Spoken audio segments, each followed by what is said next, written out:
Hey guys, what's up? Today I'm gonna go ahead and do some night photography, and more specifically I'm going to do a long exposure and I'm going to show you my process from beginning to end. Alright, so it's gonna be of a highway. I'm gonna try to make it as good as possible.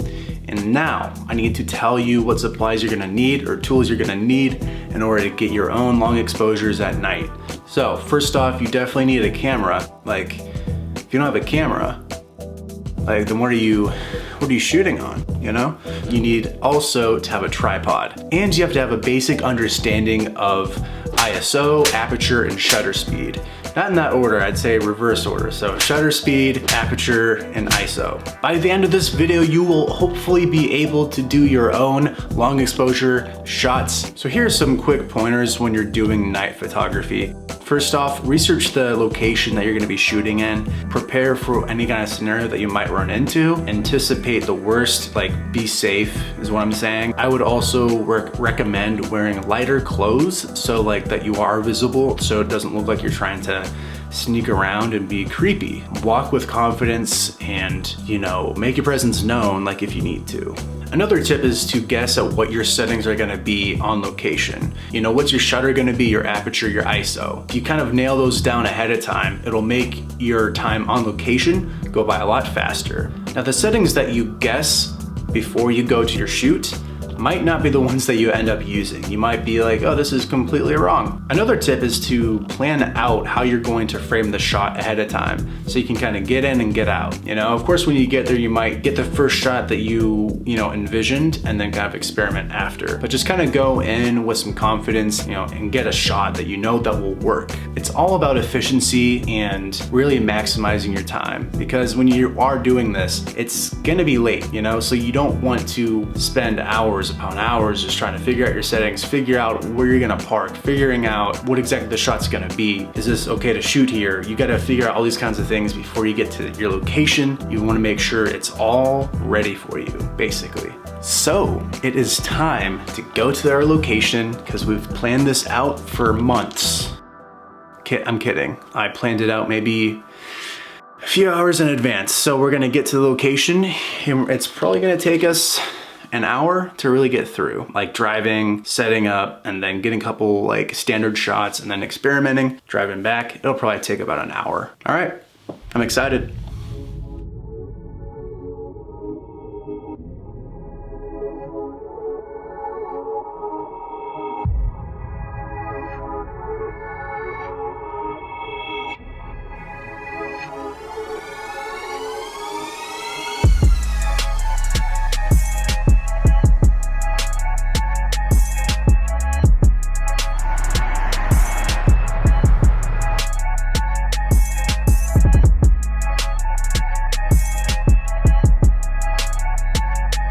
So the reason that you really need a tripod is so that you can use the self timer on this thing so that you avoid getting very blurry pictures when you don't use the self timer. So yes, use the self timer so you can get very sharp images so that when you press the shutter, it doesn't wobble the camera while you take the picture, you know what I mean?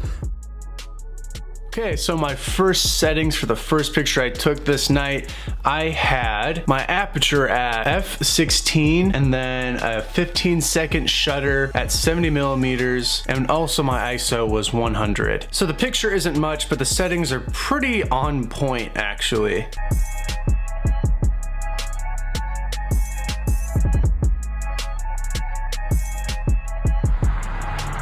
That's decent actually. I can use that.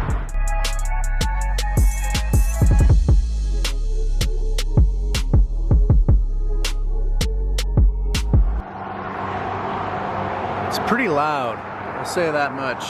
Can you hear me? I don't know if you can even hear me right now.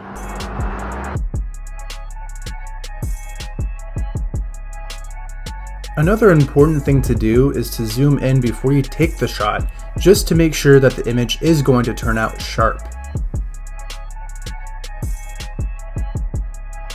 So the first thing I'm gonna do is figure out which pictures I do like and the ones I do not like. And that's gonna consist of me flagging the ones I do like and kind of going from there. What I like about this angle is I was able to capture a curve of light because the cars are going around a curve in the highway, and it just made a really cool effect for me. But yeah, I really do love long exposures like this, especially over the highway. It's like you're capturing images from a different world. You know, kind of like taking any kinds of pictures at night, you're kind of capturing a different perspective of the world that we live in.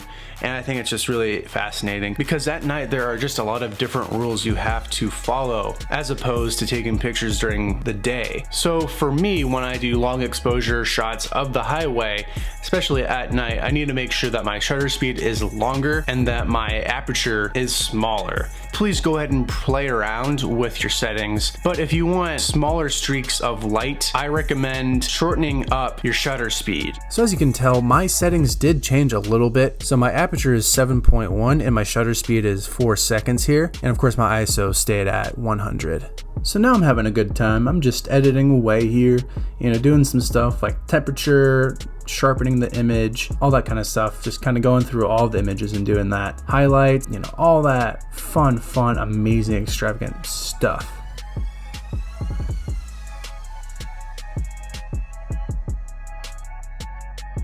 All right, I'm going to show you some of the final edits. Hope you like them.